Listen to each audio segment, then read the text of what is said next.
दोस्तों, कहते हैं 100 सुनार की और एक लोहार की। तो मुंबई से जो खबर आ रही है उस पर यह मुहावरा बिल्कुल सटीक बैठ रहा है, क्योंकि एनसीपी नेता नवाब मलिक ने मंत्री रहते हुए एनसीपी के पूर्व जोनल डायरेक्टर समीर वानखेड़े पर खूब लांछन लगाए थे।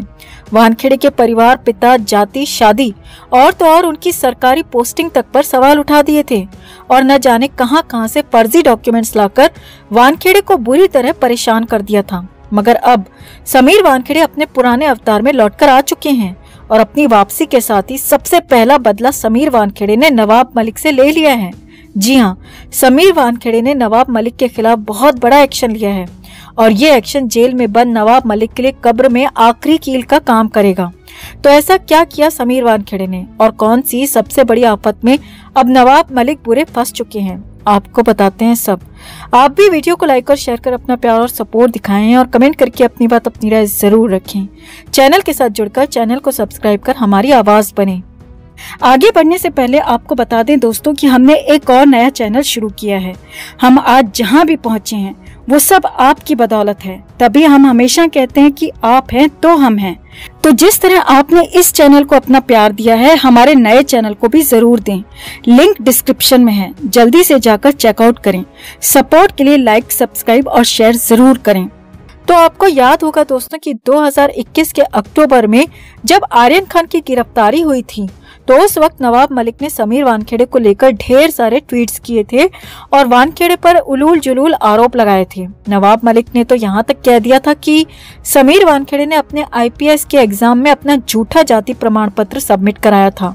मलिक ने तो वानखेड़े को नौकरी से रस्टिकेट करने तक की मांग की थी, मगर अब नवाब मलिक का ये झूठ खुद उन पर ही भारी पड़ चुका है, क्योंकि नारकोटिक्स कंट्रोल ब्यूरो के पूर्व जोनल डायरेक्टर समीर वानखेड़े की जाति को लेकर साल भर से चला आ रहा विवाद अब खत्म हो चुका है। कास्ट स्क्रूटनी कमेटी ने समीर वानखेड़े की जाति को लेकर पूरी तरह क्लीन चिट दे दी है। कमेटी ने समीर वानखेड़े के जाति प्रमाण पत्र को बरकरार रखा है, उसमें किसी भी तरह की खामी से साफ इनकार किया है और समीर वानखेड़े को पूरी तरह क्लीन चिट दी गई है।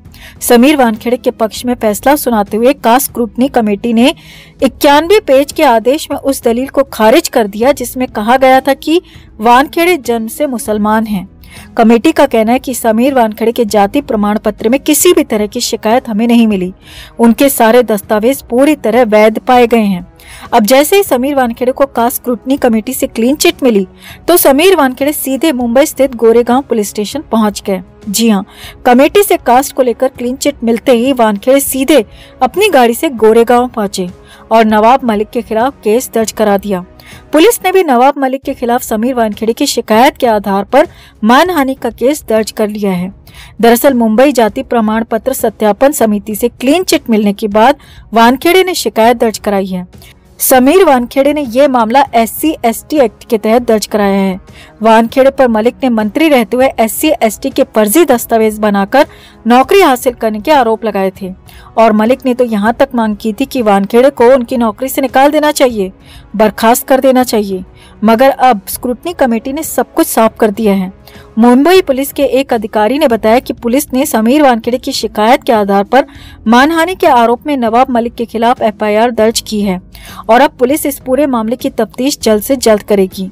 पुलिस अधिकारी का कहना है कि इस तरह आईपीएस कैडर के अधिकारी पर झूठे इल्जाम लगाना और उनकी जाति को लेकर मानसिक प्रताड़ित करना बिल्कुल गलत है। पुलिस अधिकारी ने कहा कि वानखेड़े ने इस मामले में जल्द से जल्द जांच की मांग की है और हम वानखेड़े की शिकायत के आधार पर पुराने सभी ट्वीट्स की जांच करेंगे और नवाब मलिक द्वारा जो बयान समीर वानखेड़े को लेकर दिए गए हैं उनको भी सबूत के तौर पर शामिल करेंगे। वहीं समीर वानखेड़े ने भी इस मामले में ANI को बयान दिया है और कहा है कि कास्ट कमेटी ने उनके सभी दस्तावेज को वैध माना है। उनके और उनके पिता के सभी जाति संबंधित दस्तावेज पूरी तरह कानूनी पाए गए हैं और इस बात को कास्ट कमेटी ने स्वीकार किया है। समीर वानखेड़े ने आगे कहा, मगर मुझ पर जो आरोप लगाए गए, मेरे पिता को लेकर जो भी उल जुलूल कहा गया, हमें बदनाम करने की कोशिश की गई, उनको अब मैं नहीं छोड़ूंगा। मेरे और मेरे परिवार के मान सम्मान को जो ठेस पहुंचाई गई है उसका पूरा हिसाब मैं अब लूंगा। और अपने इस बयान के बाद समीर वानखेड़े ने पुलिस थाने में जाकर नवाब मलिक के खिलाफ मानहानि का केस भी दर्ज करा दिया। यहाँ आपको बता दें कि ये पूरा मुद्दा पिछले साल तब उठा था जब वानखेड़े मुंबई में नारकोटिक्स कंट्रोल ब्यूरो के प्रमुख थे। वानखेड़े ने आरोप लगाया कि मलिक ने उस समय एक कैबिनेट मंत्री के रूप में जाति प्रमाण पत्र का मुद्दा केवल इसीलिए उठाया था क्योंकि वानखेड़े की टीम ने मलिक के दामाद समीर खान को ड्रग मामले में गिरफ्तार किया था और आर्यन खान की गिरफ्तारी के वक्त उन्होंने अपने दामाद की गिरफ्तारी की पूरी भड़ास मुझे इस तरह बदनाम करके निकाली थी। तो अब समीर वानखेड़े के तेवर से साफ लग रहा है कि वो नवाब मलिक को छोड़ने या फिर माफ करने की मूड में कतई नहीं है। वो अब नहले पर दहला मारने की ठान चुके हैं। अब वैसे ही नवाब मलिक पिछले 6 महीने से जेल में बंद हैं और मनी लॉन्ड्रिंग से रिलेटेड जिस तरह के आरोप मलिक पर लगे हैं उस आधार पर तो कभी भी उनका बाहर आना संभव भी नहीं है। ऐसे में समीर वानखेड़े ने मानहानि का केस दर्ज कराकर एक और चोट नवाब मलिक को पहुंचा दी है। तो आपको क्या लगता है, क्या वानखेड़े ने बिल्कुल ठीक फैसला किया? मानहानि का केस दर्ज कराकर क्या वानखेड़े ने बिल्कुल सही कदम उठाया है? और क्या यह केस मलिक की आफत को और भी बढ़ाएगा? आप क्या सोचते हैं? कमेंट में इसे लेकर आप भी अपनी बात, अपनी राय जरूर रखें और वीडियो को लाइक और शेयर कर अपना प्यार और सपोर्ट भी जरूर दिखाएं। राउत बुद्धिजीवी किस्म के इंसान माने जाते हैं जो अपने विचारों के जरिए किसी को भी प्रभावित कर दें। सामना नाम के मराठी एडिशन में संजय राउत की तेज तर्रार लेखनी ने कई विवादों को जन्म दिया है। यही नहीं, संजय राउत ने जुबानी तौर पर भी कई बार कंट्रोवर्सी पैदा की है। इसीलिए जेल प्रशासन संजय राउत को लेकर बेहद ज्यादा सतर्क है। संजय राउत के लिए जेल में अलग से नियम भी तय किए गए हैं। सबसे पहला काम तो जेल प्रशासन की तरफ से ये किया गया है कि संजय राउत का कैदी नंबर ही बदल दिया गया है। जी हाँ, ऐसा आमतौर पर होता नहीं है। कैदियों का नंबर इतनी जल्दी नहीं बदला जाता, मगर यहाँ राउत के एक हफ्ते में दूसरा कैदी नंबर दे दिया गया है।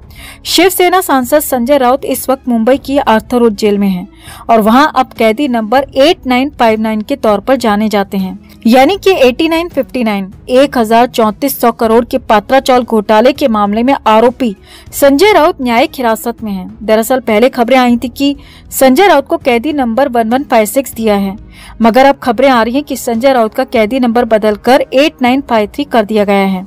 अब कैदी नंबर बदलने की जो वजह सामने आ रही है वो ये है कि जेल प्रशासन नहीं चाहता कि संजय राउत से जेल में कोई भी कैदी संपर्क में आए। शुरुआती 1-2 दिन जेल स्टाफ ने राउत का बिहेवियर नोटिस किया, जिसके बाद जेल स्टाफ ने फैसला लिया है कि संजय राउत को दूसरे कैदियों से दूर ही रखा जाएगा, क्योंकि कहा जाता है कि हथियारों से ज्यादा ताकतवर विचार होते हैं और अगर संजय राउत ने अपने विचारों के जरिए कैदियों को प्रभावित करना शुरू कर दिया तो जेल के अंदर बगावत की आशंका से इनकार नहीं किया जा सकता और यही डर आर्थर रोड जेल के स्टाफ को भी लग रहा है।